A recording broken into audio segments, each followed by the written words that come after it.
In my look back at the Star Trek film franchise ahead of the release of Star Trek Into Darkness very shortly, I have now come to the fourth entry in the series, Star Trek IV: The Voyage Home. And I'm going to talk about it in a second, but first, just in interest of full disclosure, I think you should all know that I have a feline companion joining me just below the frame line for the time being. She might get pissed off and run away now that I picked her up, but then again, she might hang around too. So she's right there, right below the frame line. Star Trek IV is an interesting Star Trek movie for me because my opinion of it has shifted so drastically over the years. There were many years when I just didn't like it at all. I just didn't care for it. I thought it was too heavy-handed. I thought it was too silly. I preferred Star Trek II. I preferred Star Trek VI, which I'll talk about in a few days. And I just didn't care for Star Trek IV that much. But now my opinion of it has kind of shifted back the other way. Now I think it's a pretty good movie. I enjoy Star Trek IV. And I want to talk about some aspects of Star Trek IV that I think make it both unique in the series, but also allow it to embody those better aspects of Star Trek, those elements of Star Trek at its best that I spoke about in my review for Star Trek II. But to do those, to exhibit those traits in a different way than other Star Trek films have. For instance, this is the first time in the film series that we have really encountered one of the defining elements of Star Trek that I haven't talked about yet, which is a social conscience, a political objective, a political perspective, I should more properly say. And everybody knows the shorthand for Star Trek IV is the movie with the whales. This is the movie where Captain Kirk travels back in time and saves the whales. That's this movie. And it's the first time we've had a political message in a Star Trek movie. There were many Star Trek episodes that had political messages as well, and it became kind of a part of what Star Trek was. But in the films, up to this point, there hasn't been very much of that. You could argue that there were political undertones in Star Trek II. There were issues about the conflict between the military and the scientific establishments. There were moral questions certainly at play about whether or not the Genesis technology, the technology to literally create life from nothing, was the kind of thing that people should have, maybe drawing a parallel to the nuclear bomb. But this is the first time in the film series that a political issue has been raised so unmistakably. But unlike Star Trek's usual modus operandi, in Star Trek IV, the political message is not delivered through allegory. It's not delivered indirectly. It is spoken about directly. In the 60s, when they did TV episodes and they wanted to comment, say, on the Vietnam War, they would use the Klingons and the Federation as stand-ins for the United States and the Soviet Union, for instance, and they wouldn't directly address the actual issue that they were talking about. They would do it metaphorically. They would do it allegorically. In Star Trek IV, they do away with all of that. They still have that political commentary, but it's addressed directly. Captain Kirk, Spock, his crew, they're not going back in time to rescue an alien species that has been found to be necessary to its ecosystem that was thoughtlessly hunted to extinction. They're literally going back and saving the whales on Earth. They're correcting a mistake of the generation of people that are watching the film. And Star Trek has never been that direct. You know, they've never actually said, okay, now Captain Kirk is going to come back from the future and stop us from fucking up the world. They've never done that. They've always done it more indirectly, and that's interesting. That's what I mean by it carries on this Star Trek tradition of a social conscience and of a political interest, but it does so in a different way. The other thing that sets Star Trek IV apart from the rest of the film franchise, and really the rest of Star Trek in general, is how lighthearted it is. And I think maybe if there was a calculation there, maybe the calculation was to offset the heavy-handedness and the seriousness of the political message by making the movie in general just a fun romp, just an adventure. I keep using that word in relation to Star Trek adventure, but I really think that that is what Star Trek is when it is at its best. And Star Trek 4 is most certainly an adventure. It's not a space adventure.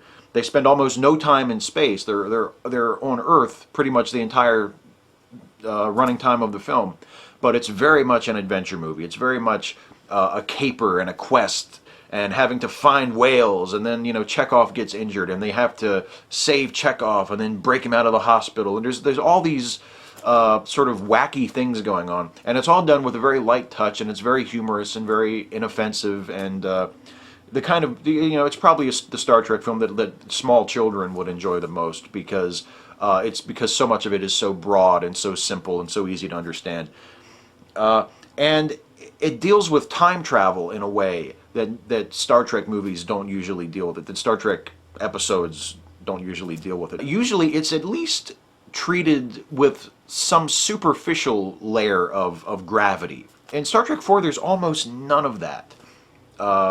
Captain Kirk remembers that they traveled back in time by slingshotting around the sun back in the original series days. He asks Spock if they could do that again when they realize that this alien probe is destroying Earth, and the only way to stop it is to go back in time and rescue a pair of whales and bring them back to the future. And by the way, this decision is made within like 2 minutes. I love that this is the world that this movie takes place in, where they come back to Earth, and within like 2 minutes they figure out something that apparently no one else on Earth has figured out, that the probe is talking in humpback whale song, and that humpback whales are extinct, so there's no creature on Earth that could possibly understand and respond to this probe. So Captain Kirk says, I know what we'll do. We'll go back in time, and we'll grab some whales, and we'll just bring them back. And everybody's like, okay, let's go. I mean, even Spock is like, well, I don't know, but let me do the calculations. Well, okay, I guess we can. I mean, it's the most audacious plot of the films to this point, where, I mean, within the space of a few minutes, they've decided, okay, we're going to do time travel. We're going to go back in time, and we're going to steal some whales, and we're going to bring them back to the future, and it's going to work. Trust me, it's totally going to work.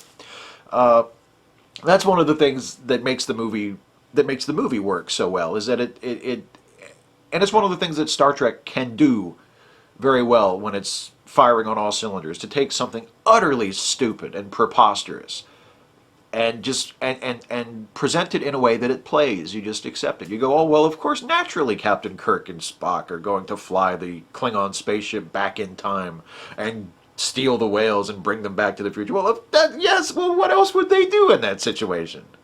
So it works very well on that level. And when they get back to the past, when they get back to 1986, which is the contemporary year when the movie was actually released, there's very little nervousness about these people from the 23rd century running around in the 20th century.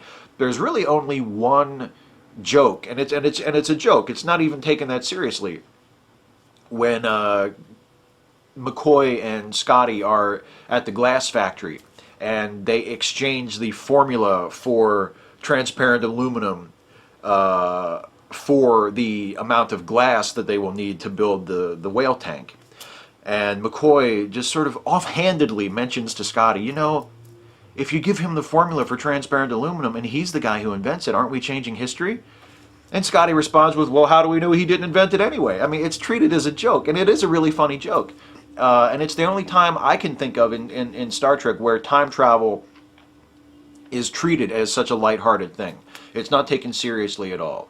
You know, they're not walking around on tiptoes hoping that they don't change anything. They're like bulls in china shops in the past. They're just bulldozing through, needing to get these whales. And then there's that subplot where Chekhov is injured breaking into the nuclear battleship to get the power source that they need, and they have to rescue Chekhov, and it's all just full steam ahead, boom, boom, boom. Don't consider it, don't think about it too much, just go for it, and that is refreshing, and that's something that when Star Trek stumbles and when Star Trek kind of falters and it doesn't turn out to be as fun as it could be, that's one of the things that it does, and that's a very popular and I think very legitimate knock on Star Trek when it isn't as enjoyable, is that it gets too caught up in technical details. It takes itself too seriously. It gets too caught up in the sort of the mundane moral quandaries of, oh gee, if we go back to the past, you know, what we have to make sure that we don't change things, and we have to do this and this and this. And sometimes it's fun just to have fun. Just to say, hey, we're going to put Captain Kirk and Dr. McCoy and Spock and Scotty and Sulu and Chekhov, and we're gonna throw them all back in San Francisco in the 20th century, and they're just going to be running around the city with their Star Trek uniforms on, and it's going to be fun, and it's going to be great, and people are going to love it. And they did, and it was a good move. It turned out to be a really, really, really enjoyable movie. And then Star Trek 4 has that nice happy ending where they travel back to the future. They make it back. They even bring back Jillian, the doctor who knows the whales. She kind of invites herself along for the ride, sneaks aboard the ship, grabs Captain Kirk as he's beaming up and gets beamed up with him. And they just sort of go, oh well, we're taking someone from the 20th century who's not supposed to be with us back to the future, but oh well, I'm sure it'll work out fine. This is a very lighthearted attitude toward time travel. Oh, she's coming with us, whatever. And of course it works out fine. They get back to Earth, they release the whales sing, and I guess tell the giant probe to just chill out. Everything's cool. And everything is great. You know, the Starfleet punishes Captain Kirk by demoting him from Admiral back to Captain and giving him a new Enterprise to replace the one that he blew up after he stole it. And it's just a great happy ending. And it ends with the crew back on board the bridge of the new Enterprise, and they're flying off to another adventure. And like the end of Star Trek 2, the end of Star Trek 4 would have been a very nice place to call it a day and to just leave the crew where we left them. You know, if Star Trek 4 had wound up being the last Star Trek movie, it would have been a perfectly fine ending. The crew back where they belong on board the Enterprise, flying off into space for another adventure. It would have been a really lovely place to leave them. But of course, like Star Trek 2, Star Trek 4 was a huge box office success, and therefore it became inevitable that there would be more Star Trek films. And the next Star Trek film, Star Trek V, is usually considered to be the worst of the Star Trek films. I will talk about that in the next video.